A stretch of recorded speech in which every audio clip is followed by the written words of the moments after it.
You're listening to the Matt Lupu podcast. I'm Matt Lupu.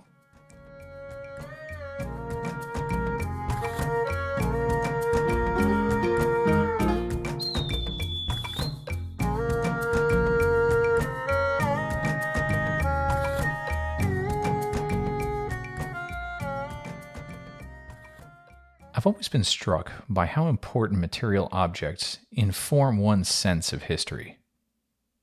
I remember being 10 years old and visiting Ford's Theater in Washington, D.C.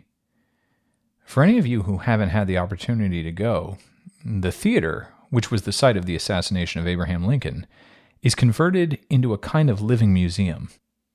On the one hand, they still perform plays there, including the very play that Lincoln was watching when all the unpleasantness happened. But on the other hand, tourists from all over the world come to visit the Presidential Box and Peterson House across the street to see the physical location and objects associated with the assassination. The blood-stained pillow that Lincoln's head rested on, his iconic stovepipe hat, the murder weapon itself, and the very bed that he died on. For a 10-year-old boy, having just learned about Abraham Lincoln and the Civil War in 4th grade history class, seeing all of this in person was quite an experience. I was connected to the time and place of the story of Lincoln, but maybe more importantly, I was also connected to the story of America. I felt like I had experienced a kind of a magic trick. All of the lessons about the evils of slavery and the horrible war to end it once and for all, they were real. And there was the proof right there in front of me. So you can imagine that when it came time for me to go to dental school in Boston, I was delighted by the idea of being in close proximity to all that Americana that I would surely find in the area. High on my list was Plymouth Rock. That's the spot where it all started, right? Indeed, if you head south from Boston, you can visit Pilgrim Memorial State Park and see Plymouth Rock in all its glory. The rock itself is carved with the date 1620. It sits in a Doric-style temple, not too dissimilar from the Lincoln Memorial, right up against the shore of Plymouth Bay. It all looks very impressive. But at the end of the day, it is just a rock. And it being just a rock, one wonders, how do we know, of all the rocks out there, that this is the exact rock? Maybe more importantly, how do we know that there was a rock at all? One of my first thoughts on seeing the rock was that this would be an utterly insignificant feature of the landscape, not at all worthy of remembrance. If I had just survived a transatlantic voyage in 1620, the last thing I would notice would be this rock. Nor would I particularly care where we had first touched land. Just the fact that I had made it at all would suffice, I think. So, since I just can't help myself, I had to get to the bottom of this story. It didn't take much effort to figure it all out. The story of Plymouth Rock is, as it turns out, a legend. None of the Pilgrims' actual accounts of their landing mention anything about a rock. The first time that anyone mentions Plymouth Rock is in 1741. The story goes that the town of Plymouth had plans to build a new wharf which would bury a boulder near the shore. Having heard about this plan, an elderly man named Thomas Founts protested vocally. He claimed that his father had pointed the rock out to him when he was a child and told him that it was the very spot where the Pilgrims first landed. That was enough for the rest of the townspeople, and the rock has been venerated ever since. That is, of course, except for the times that it's been broken, moved, and carved. As the fame of the rock grew, its physical shape and size diminished. In 1774, it was moved from the shoreline to the town square of Plymouth, where it promptly broke in half. A large piece was broken off and placed in nearby Pilgrim Hall Museum in 1835. Today, there are bits and pieces of the rock all over the country, including in museums like the Smithsonian, but also in private hands. It wasn't until years later that I started to wonder about the implications of all this. It was my first trip to Greece as an archaeologist, and I was taking full advantage of my free access to the Acropolis of Athens. I hiked up the hill from the Agora just after we quit working for the day. The guards up there confiscated my trowel. I guess I understand. At any rate, when you walk up through the Propylaea, that is the grand entryway to the temple complex at the top of the Acropolis, you are confronted with the Parthenon itself, and the Erechtheion off to the left. The thing about the Erechtheion that makes such an impression are the columns holding up its large stone roof. They are shaped like women wearing flowing robes. These are the caryatids, and on any tour of the Acropolis, you will hear the story of how Lord Elgin, a Scottish nobleman and British royal ambassador to the Ottoman Empire, stole one of them, took it back to England, along with a lot of other stuff from up there, and how the British government right this second doesn't want to give any of it back. Forgive me if you've heard this story before, but for those who haven't, I'll give you a little background, and maybe that would explain the situation a little bit better. You see, if you go back into antiquity, you will find that recycling and remaking Greco-Roman structures is a virtual constant. One can, in withering detail, describe all of the changes made to the archaic structure of the Acropolis era by era. The site has been occupied continuously since the Bronze Age. Of course things are going to change. Even this very instant, the Acropolis is irrevocably changed. Those caryatids I mentioned earlier are all replicas. The originals are in the Acropolis Museum nearby, except for one, which is currently housed in the British Museum. Why? Why wouldn't you put them all together someplace?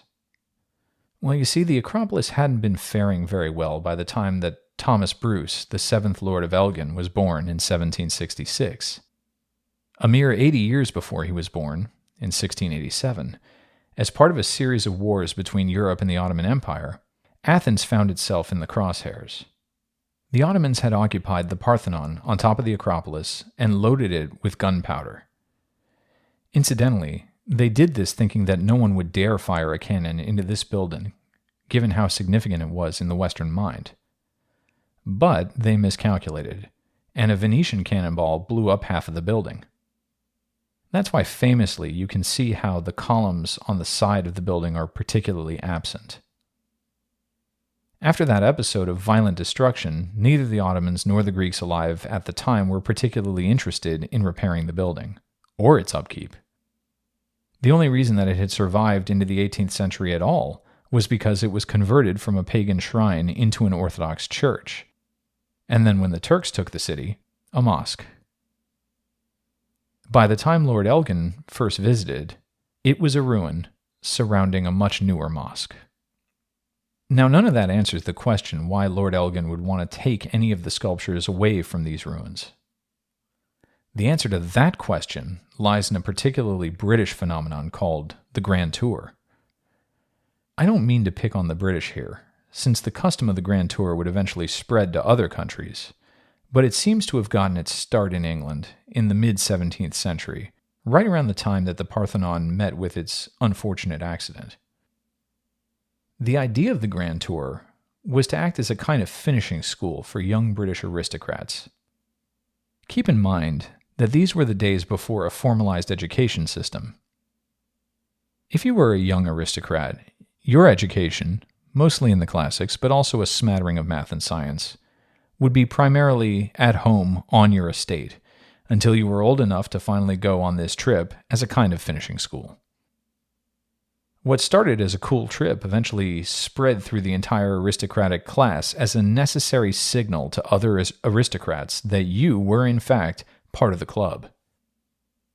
If you've been listening to this podcast from the beginning, then you'll remember from the intro episode that the way that I got suckered into the classics was by reading Edward Gibbon, the British aristocrat, statesman, and author who wrote The History of the Decline and Fall of the Roman Empire.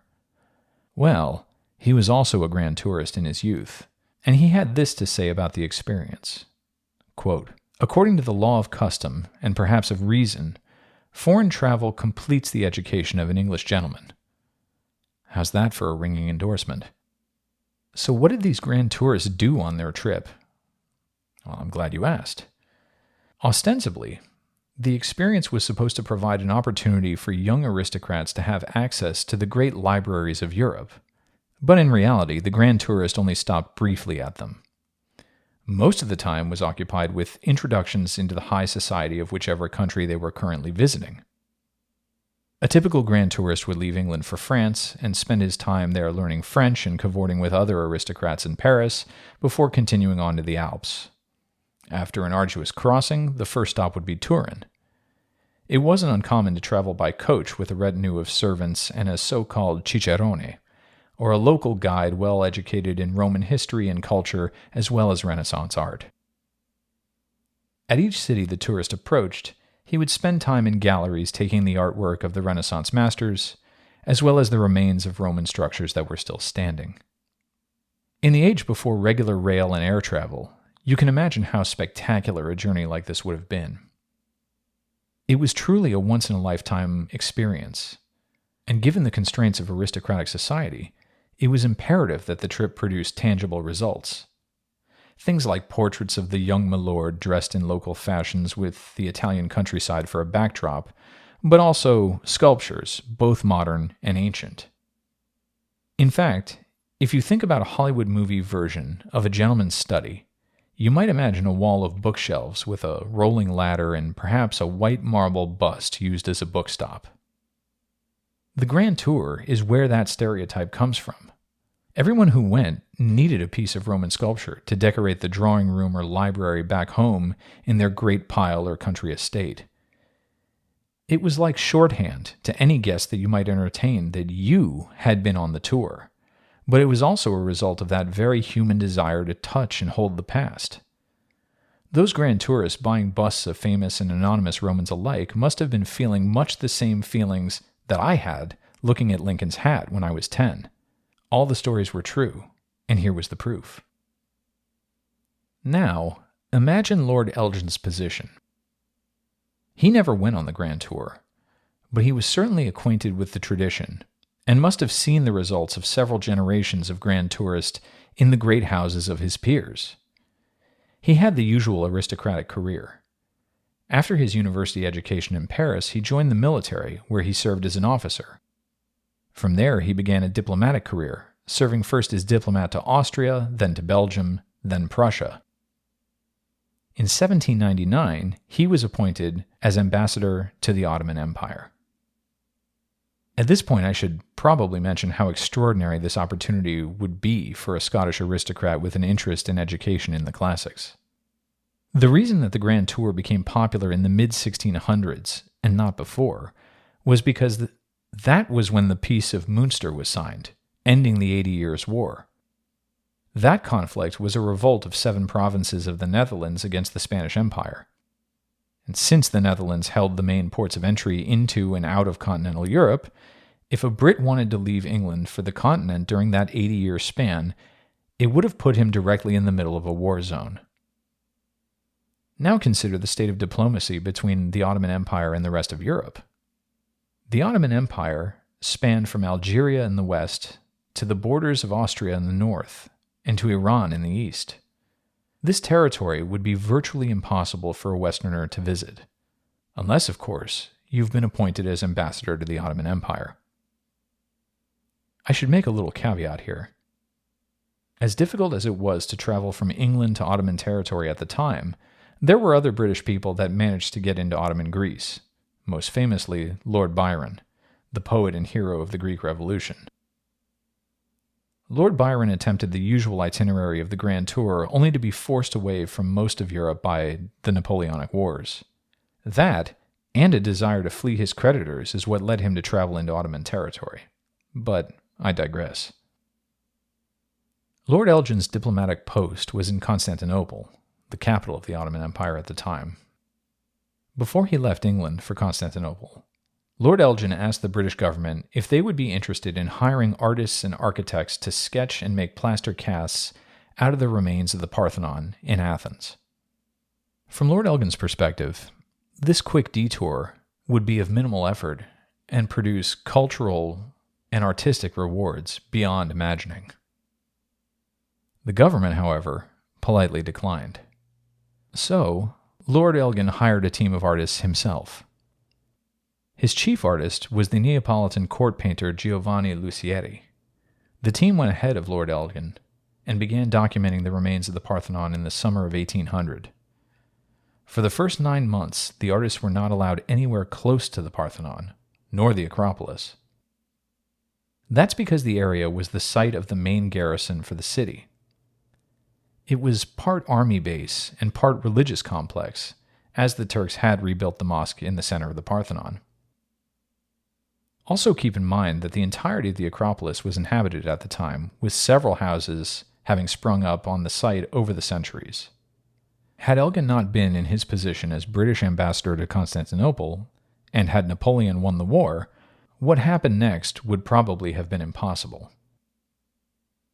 You see, the Turks were heavily courting the British Empire at the time, given that the Napoleonic Wars didn't seem to be going particularly well for the French, and, up until this time, the French were the main European allies of the Turks.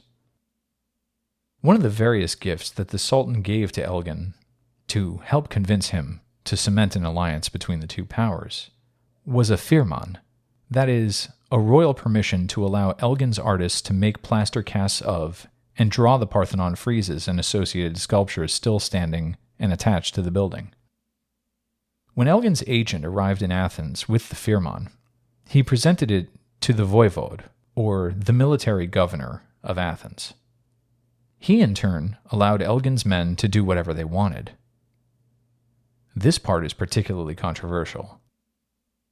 In the aftermath of all of this, Elgin claimed that he only got the idea to take sculptures off the building when they first arrived in Athens in 1802. He said that he was horrified by the way that the Turks had treated the Parthenon, and that he decided then and there that he was not so much stealing the sculptures to decorate his study at his country estate, as much as he was rescuing them for all of Western civilization. That might sound a little bit like putting lipstick on a pig, but he has a point. After the Venetians blew up the Parthenon, the Turks used a lot of the marble fragments in other building projects, or even lit them on fire and then ground them up for mortar. Worse still was that the sculptures were vulnerable to attack from other tourists. It wasn't just the British that were enamored with classical sculpture of the 5th century. Lots of other nobles from other European countries also wanted their own piece of antiquity. The Turks, who didn't really care one way or the other about the history of Greece, were known to allow wealthy tourists to take a piece of sculpture here and there in exchange for a little bakshish. That's how you say tip in Turkish. The only real problem I see with Elgin's explanation is that the removal of the sculptures started in 1801, a year or so before he ever landed in Athens. There's also the problem that Lord Elgin very seriously considered demolishing the Erechtheion and having it rebuilt on his lands block by block. In fact, the only reason he didn't actually go through with it was because he couldn't find a big enough ship to take all the blocks back. We'll get to how he brought all the other stuff back in a moment. At any rate, Elgin's people took down quite a bit of the building. They took all of the sculpture from the west pediment, that is to say, the sculptures that were sitting in the triangular part of the roof. They took 15 metopes. Metopes are those sculptural bits that surround the roof of the temple. They also took about 75 meters or 250-ish feet of the Parthenon frieze. The frieze is the ring of sculpture just below the metopes. And of course, since he couldn't take the whole Erechtheion, he settled on that one caryatid. Don't worry though, he left a pile of bricks in its place so the roof wouldn't fall down. As you might imagine, getting all these sculptures onto a boat would be difficult, especially given how long the Parthenon is, and therefore how long the frieze was. But Lord Elgin's people had a solution. They would saw the straight course of the frieze into more manageable chunks. Of course, all this damage is quite irreversible. The next step in taking all this sculpture back home would be to bring them all down from Athens to the port of Piraeus, which is not too far away. That part was easy. The hard part was getting anyone to agree to load tons of marble onto a wooden sailing ship to then brave the Mediterranean Sea in the winter. Elgin's people divided their haul into several smaller loads. One such load was put onto a ship called the Mentor, which promptly struck a rock off the coast of Kythera in southern Greece and sank with 14 pieces of the Parthenon frieze on board. It would cost Elgin a fortune to salvage those pieces of the Parthenon off of the ocean floor 2 years later. Speaking of fortunes, this whole operation would end up costing Elgin somewhere north of £70,000 sterling, which translates to about 9.2 million US dollars in today's money. When Elgin eventually went broke from a combination of this adventure and his divorce, he tried to sell his collection to the British government to recoup the cost.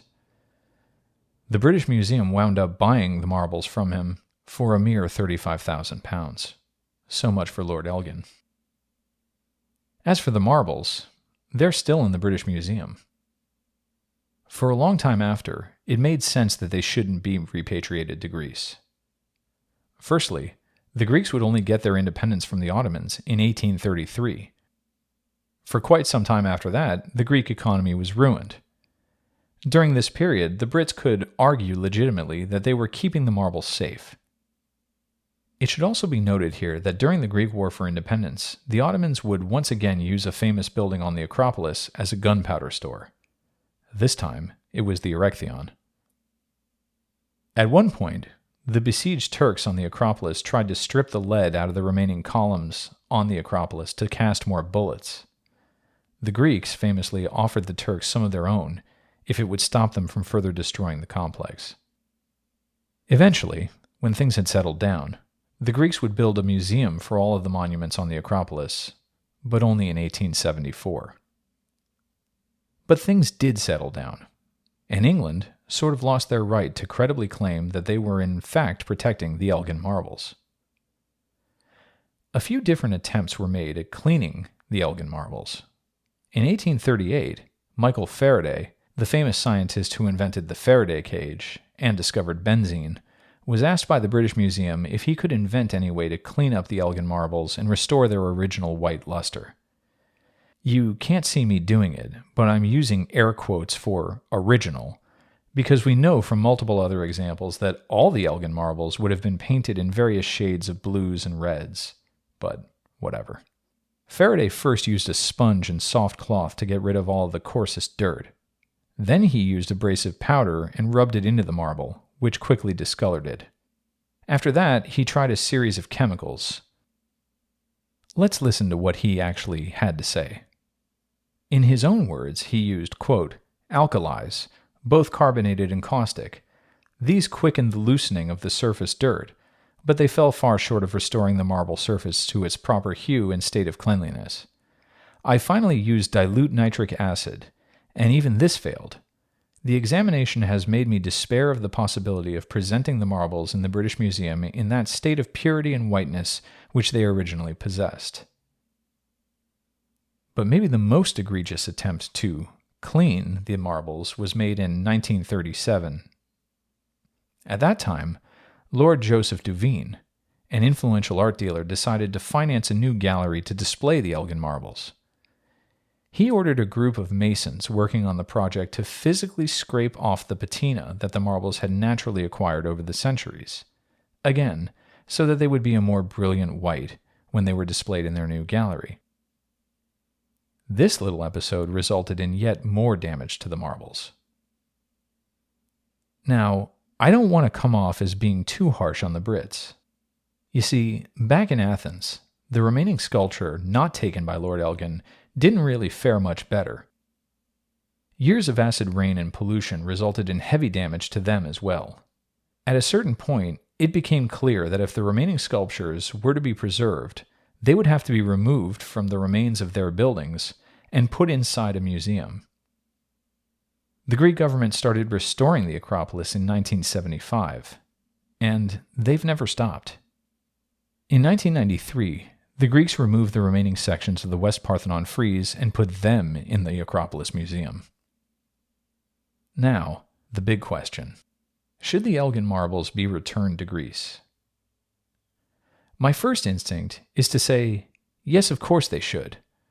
The British government for a long time argued that the Greeks didn't have an adequate museum space to display all the marbles taken from the Acropolis, nor did they have the technical expertise to care for them if they were to be returned.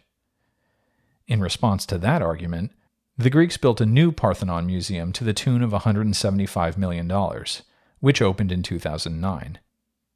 It is a truly spectacular museum, let me tell you. Of course, none of that swayed the Brits, and they still insist that the marbles stay in the British Museum. It was on that same trip in 2016, walking around that new Acropolis Museum, that I think I identified a new wrinkle in the ongoing controversy between England and Greece. I had just been to the Byzantine Museum earlier that day, not too far away, and found a whole other set of Parthenon marbles there. Those marbles date from the time when the Parthenon was a Greek Orthodox church. They were still on the Parthenon at the time of the Greek War for Independence. As it turned out, it was the first king of the newly freed modern Greek state that had them removed. After the Greek Revolution, Otto I was installed as the first king of Greece by a group of the so-called Great Powers of Europe, specifically England, Germany, and France. He was a member of the Bavarian royal family, and it was he who moved the capital of the new Greek Republic from Nafplio to Athens, which, at the time, was a small city of about only 5,000 residents. Otto, who was born right at around the time that Lord Elgin was desperately attempting to sell his marbles to the British Museum, had all of the same prejudices about ancient Greece as everyone else did in his generation. For him, the Acropolis of Athens was only pure if it contained the 5th century buildings and adornments, and nothing else. So he demolished the remains of the Ottoman minaret still visible at the site, as well as all the houses that had sprung up from the medieval period, and anything else that wasn't part of the ideal of classical Greece. He did all of this as part of his desire to found a new nation that would be the inheritors of the millennia-old democratic tradition that the Parthenon represented. Never mind that the state was Orthodox, and never mind that almost nobody in the country felt any particular connection to the 5th century BC. In short, he was looking to point to a national symbol, his very own Plymouth Rock, if you will. I'm Matt Lupu. Thanks for listening.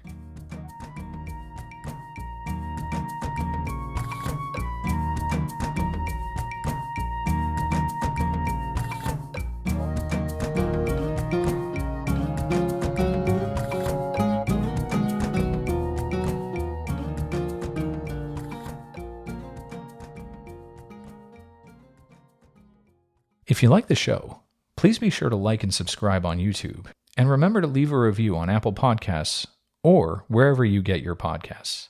Thanks again.